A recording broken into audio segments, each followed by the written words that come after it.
Joe Rogan is shocked by the influence the Israeli government has over the U.S. government. And Rogan has this ex-CIA agent on who apparently was framed by John Brennan of the Obama administration. It's a great episode. It's super long, but I encourage everybody to watch the whole thing. You'll see the Obama and the Democrats in a different light. You know, I already knew, and I've talked about it on my channel before, that those Bush administration, the Obama administration, even the Biden administration, you know, they're bureaucratic swamp people. Like I always say, I was Bernie Sanders. I'm a populist guy, just not a Trump populist. But when you hear what some of these guys did, like especially John Brennan, the head of the CIA, and you know who he was, because this guy actually knew him before he was anybody. But anyway, it's a great episode. But you know, I watched the whole thing, but I just wanted to show you this, guys. I just wanted to show you this one part, you know, where they talk about Israel, and you know, this guy was in Central Intelligence for a long time, and now he writes, and he's a professor and all that stuff. You know, if you want to know all about him, watch the episode. Basically, I think it's episode 2392, the Joe Rogan Experience. But you know, shout out to Joe Rogan. A lot of times I'm not always with Joe Rogan, but this is a great episode. And John Kirikow seems like a very knowledgeable guy, and he knows a lot about the deep state and, you know, the problems with our government and the overregulation of the citizens of the U.S. And, you know, I would argue now Trump is using some of that to quell speech and all that. Kirikow is, you know, he's not hard on Trump at all on this, but he is currently trying to get a pardon from Donald Trump for the crimes he was convicted of, you know, unjustly by John Brennan's CIA and Obama's Justice Department. So anyway, guys, let's listen, and I'll comment if I feel like I should. But you know, this is basically about how Israel has so much leverage over our government. I'm very worried that the Israelis are going to attack Iran again.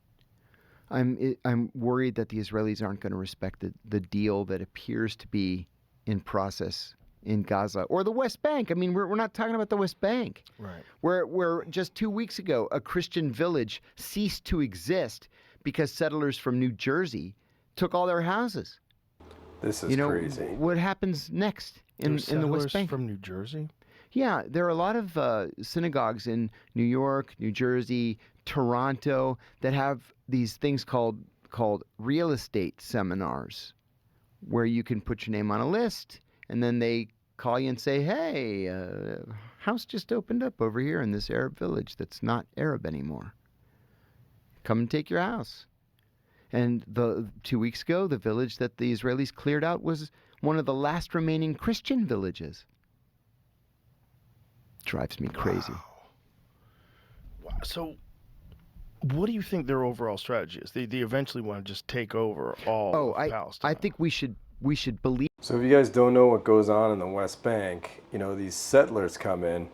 A lot of times they're not even Israeli. Like he said, they're people from the States a lot, or Europe, and they come over, you know, they're Jewish and they might be Israeli blood, but they might not be. I mean, a lot of people running the government of Israel now are, you know, Polish, Eastern European. They're from all over the world. You know, they're not even Israeli. I mean, I don't know I can't remember. Somebody asked Netanyahu, can't remember where it was. I should look it up and maybe do a video on it. But somebody asked Netanyahu, you know, how could you claim this when you're not even a direct descendant of the original Israeli people from the Middle East who originally, you know, lived in Jerusalem and the land there?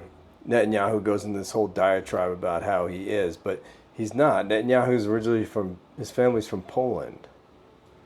So you have these settlers all over the West Bank from Jersey and New York, you know, and that's where they're from. A couple generations ago might have been from the Middle East, or, you know, they might have, you know, family lineage from the original Jews in the Middle East, but a lot of times not even that.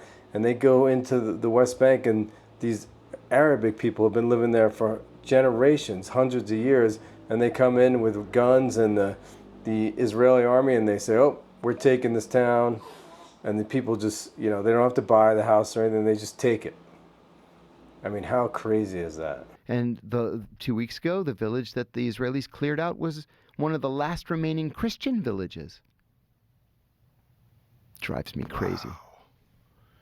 Wow. So, what do you That's think their overall insane. strategy is? They eventually want to just take over all of Palestine. I think we should believe the Israelis when they tell us that they believe in greater Israel, which includes the West Bank, the Gaza Strip, the southern quarter of Lebanon, a strip in southwestern Syria.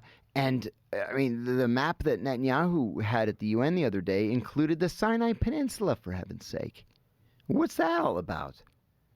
They took the Sinai in the '67 war and gave it back after the Camp David Accords. So this, yeah, I'm worried about Israel. Yeah. Are you worried about Israel's influence on American politics? Because that's one of the things that's coming to light over the last couple of years since the invasion, where people are paying more and more attention to Israel, and then also seeing what happens when you criticize Israel. They are very quick to primary elected officials who criticize Israel, and usually they'll win those primaries. AIPAC is very well funded. It is very, very well organized. It's the gold standard of Jamal Bowman, Corey Bush. I've never understood why AIPAC doesn't have to register as a foreign agent with the Justice Department when everybody else does. Why is AIPAC special that it doesn't have to register? You know, back in 2008, I guess it was, I won a very small contract to write, it was like 6 op-eds for the Abu Dhabi Chamber of Commerce. And it was because I was going to write op-eds that supported American business in Abu Dhabi, right? So I had to go on FARA.gov, FARA.gov. It's the Foreign Agents Registration Act. And there's a form there. And I said, yeah, I took, I won this contract. It was like $30,000 to write these 6 op-eds.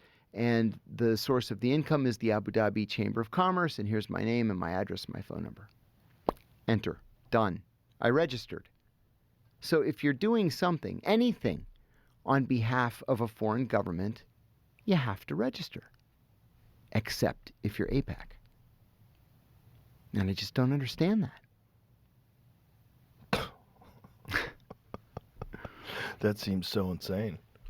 And whenever you see like just dozens of senators and congresspeople going over to Israel, you're like, oh man, my very first week in the Senate Foreign Relations Committee staff, these lobbyists came in, and it was a parade of lobbyists all the time, every day. They're coming in asking for something. So these 2 guys came in, could not have been any friendlier.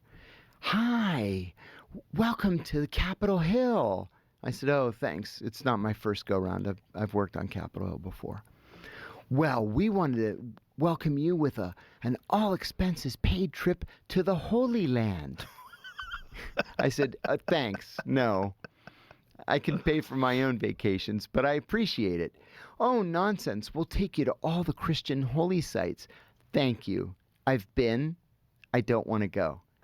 And some of my colleagues went for their all-expenses-paid trip to the Holy Land. So yeah, you see that over and over. What baffles me is they take state senators and state, legislators and pay for these all-expenses-paid trips to the Holy Land. But as we saw, if you guys saw my video with Max Blumenthal and what's his name, Dave Smith, the political comedian podcaster, you'll see Max Blumenthal talk about that too. And he went on these trips, and they have like young girls servicing these guys. They want you to have sex on these trips, and it's a wonder why all these Congress people go and stuff like that. But should they be? I mean, are they representing us, or are they representing Israel? I don't know. Go ahead and let me know in the comments what you guys think. If congressmen should be banned from taking these free trips from Israel, I think so. Also, guys, go ahead and, like I said, watch that episode if you want. It's really long. It's a lot to take in, but I just speed up the the playback, and you know, it's not 3 hours then. But anyway, guys, thanks for watching the Spin Cycle. Thanks for all the support lately. Go ahead and share this with a friend, comment, and subscribe. I just got membership, so you can sign up for a membership, but if you want to just subscribe, that's free. That's great. Thanks, and I'll see you guys next time.